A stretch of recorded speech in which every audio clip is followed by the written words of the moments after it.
first difficulty is that we have no reliable statistics as to the numbers of Muslims in Europe at the present time.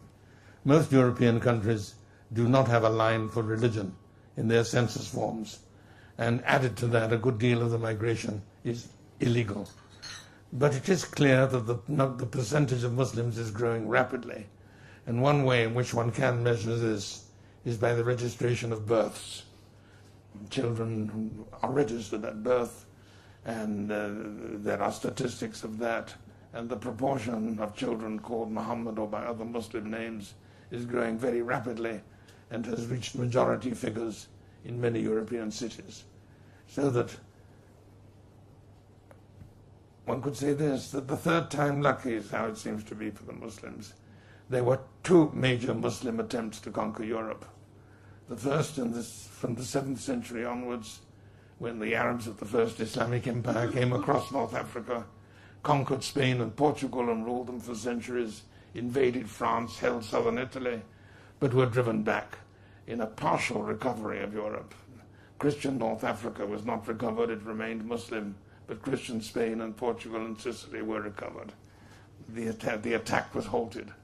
The second great attack was when the Ottomans conquered Turkey, which was Anatolia, which was until then a Christian country, conquered Constantinople, the great Christian capital of the region, and conquered a large part of southeastern Europe, invading as far as Vienna, which they besieged twice, while Barbary corsairs were even raiding the coasts of England and Ireland and carrying off captives for sale in the slave markets of North Africa.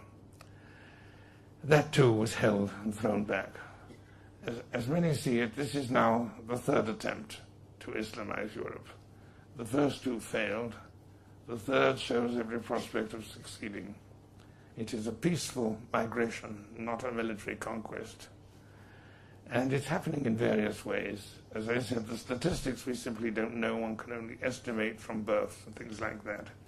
But we see it, for example, in the extent to which European governments are now admitting Sharia. The demand of the Muslims, which from their point of view seems very reasonable, is that they want the same rights that were accorded to Christians in the Ottoman Empire and other Islamic states. You give us what we gave you. Obviously, in a modern state, it doesn't work that way. But nevertheless, there have been quite a number of remarkable concessions. Take, for example, the question of polygamy. Under Muslim law, under Sharia law, a man may marry up to 4 wives. In all Christian countries, polygamy is forbidden. Monogamy is the rule. It is forbidden in Europe to contract a second marriage if you have a living wife in the country. But if a Muslim in France, shall we say, goes back to Morocco for a holiday and comes back with a second wife, the marriage was contracted in Morocco, therefore did not violate French law, but the marriage is recognized. And the same happens in most other European countries. The marriage has to be done abroad, but it's recognized when they come back. It's recognized in two important respects, in tax returns and in welfare benefits. There we see the progressive Islamization of the social order.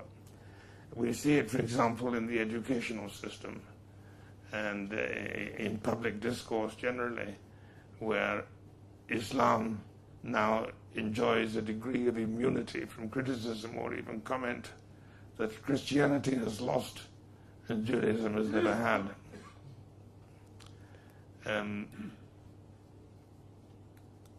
There's an interesting trial going on at the moment in the Netherlands, a man called Verdus, who is accused of insulting Islam.